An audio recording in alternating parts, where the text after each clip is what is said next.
Hey everyone, Selena here, founder, host, lead educator with the American Crochet Association. I'm also sharing this with my Selena Baca Crochet community because I'm here to talk about a pattern that I wrote a while ago. It's gotten a refresh, there's a ton more information, so I just wanted to walk you guys through it so that you don't miss out on this super awesome stitch, but also pattern. So if you guys are watching live, come on over, say hey, say hello, tell me where you're viewing from. As long as I'm here live, we can make it a fun little conversation, but don't fret, the replay is just as good. So anytime you leave a comment, whatever it is, hey, hello, or any kind of questions, I'll get to it as soon as I see it, all right? So I've added in a ton more information and resources for the Single Cluster Washcloth pattern. A couple years ago, because this pattern is not new. She's a little old, but she's not dusty. She's good. So a couple years ago, I wrote this pattern because I was just trying out different crochet stitches.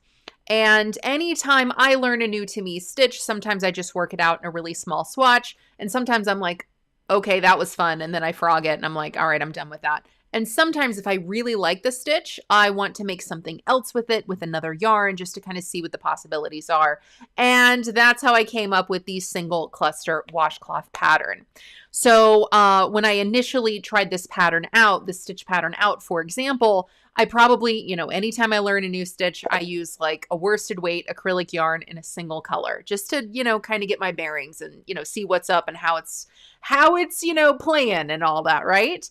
And so with this particular pattern, as soon as I saw it worked up, I was like, okay, this has got potential. I want to work this up in maybe a self-striping yarn. I really want the yarn color to kind of do a lot of the work, but I don't want it to hide this super texture stitch. And so I played around with a few different yarns and I found a winner. So again, anytime I try new stitches, if I like it, I'll try it in different yarns. And sometimes if I super like it, I'm like, you're going to be a washcloth. So that's what happened with this stitch right here. Really, not only was it fun to work up this stitch, not only was it fun to learn a new to me stitch and kind of try it out and see what it looked like and how it felt and all of that and try it in different yarns, but I love this stitch because it is super textured. Ooh, somebody's trying to get a hold of me. That's what that beeping is in the back. Sorry. So not only is this stitch super textured, which is really great for washcloths, and it's great in the bath, it's great in the kitchen, it's great in bath time, all of the areas where some kind of cleaning might be involved. And actually, when I was kind of updating this post, I saw a ton more uses, so even more uses. So if you guys were kind of like me and very narrow-minded with like dishcloth in the kitchen, like, I was a little narrow-minded, just in that I wasn't very imaginative in terms of like what else you can do with these. So I found some more things that I didn't even think about. So I added that in just as I was kind of brushing up on my words for this particular post. So I hope you enjoy it too. All right, guys, I just wanted to walk you through some of this. There we go. All right. Sorry. Sometimes the technology gets the better of me. So the new format that I'm using for the patterns that I write and that I'm sharing with the American Crochet Association, they do start with a really gentle introduction. Not a whole lot of words. I am not giving you my life story or anything like that, but just a few key points about this. I am including things like a table of contents, and that way you guys can quickly and easily find all the things that I've listed here. And I'm really only trying to list things that answer questions that most people have had, right? I don't want to give you a bunch of information that you don't care about or that you're just trudging through. So really, just kind of looking at the table of contents can be really helpful. And that way, if you just want to jump straight to the instructions, straight to the pattern, you can do that. I do have a stitch chart for this. So if you are interested in stitch charts, if you want to see this particular pattern in a stitch chart form, I've got that for you. If you want to see the specialty stitches or how to work this particular stitch for this, if you want to know how to resize it, if you want to know what yarn I used or how to substitute, I've got those resources. So really I'm just trying to use this not only as a fun and interesting and new crochet pattern, but I really am trying to give you guys resources that not only help you with this crochet pattern, but can help you with, you know, any other crochet pattern. So I like to use things as a learning tool.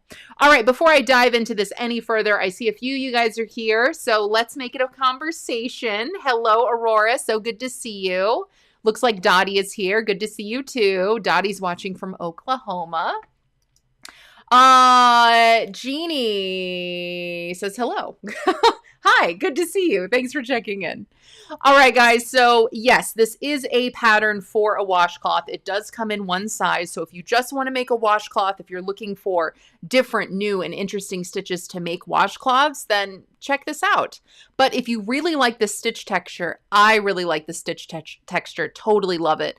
If you just want to learn this stitch to make other things, then I do have the information for you. And I think everything is clearly listed and labeled here. Okay, how many sizes? How can I use this stitch to create other projects? Essentially, how do I use this stitch and resize it? I've got that information for you. And again, also the stitch chart should be helpful in that too. Such a fun stitch to check out, seriously.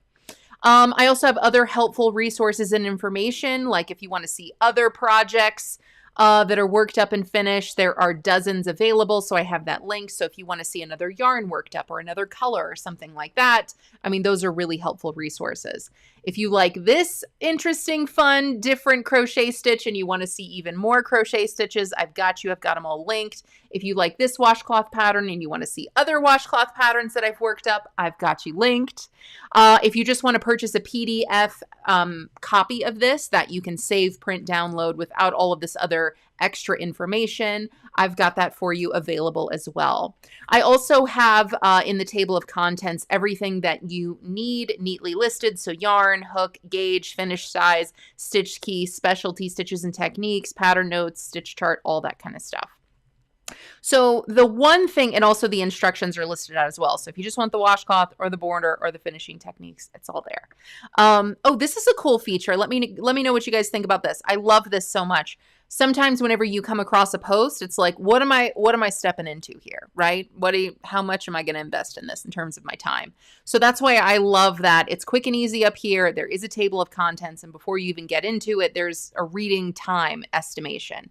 So if you read every word on this page, it might take you 10 minutes. So, I mean, just kind of like, you know, I don't want to like drag you into something. I really hope that this is an interesting and different and helpful resource. So if you guys have any, you know, feedback about how to make this better, if there's any questions I didn't answer, just let me know. Okay.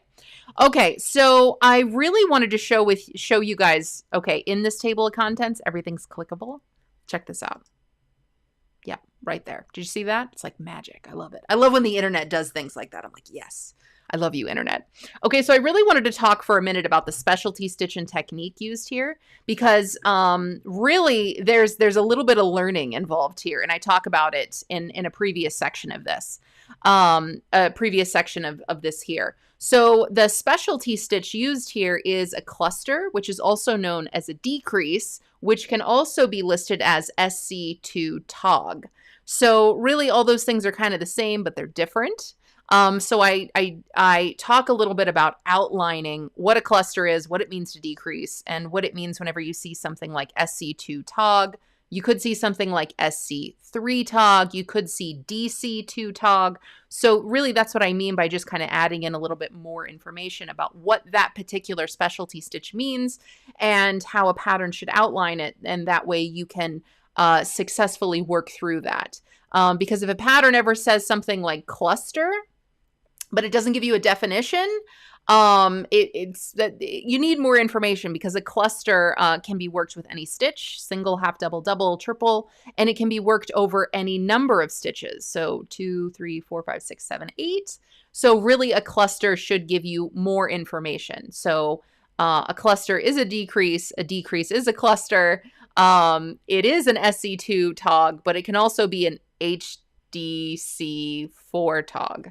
So that's kind of what I mean by, you know, there's a little bit more information in here. Anyway, I love learning stuff like that, and that's why I love sharing stuff like that. So hopefully in this post, I did a good job of outlining that. Okay, again, here's that cute little stitch chart I have for you here. It's not to scale, but it does show you exactly how the stitches are worked. It's a very simplistic, straightforward pattern. It does come with a border, and it is a super fun, interesting stitch, not only in the kitchen and in the bathroom, but you can totally use this in other projects if you like. All right, that's all I got for you guys today. I was super stoked about these updates that I made to this pattern, and hopefully you guys can dive in, learn some things, add a new stitch or add a new project to your crochet resume. And if you do work up this stitch, if you do make a washcloth, I hope that you share it with us in our community, and post your project on Ravelry, because that's how we all share and learn and grow together. All right. Can't wait to see who else watches this. So make sure you guys leave a comment so I can give you a shout out. If you think this washcloth is awesome, tag a crochet friend and share this video in at least one place that you enjoy crochet if you think they'll dig it too. All right. Peace, love, crochet, everybody. Thank you so much for being here. Hope you enjoy this washcloth. I'll see you next time. Bye-bye.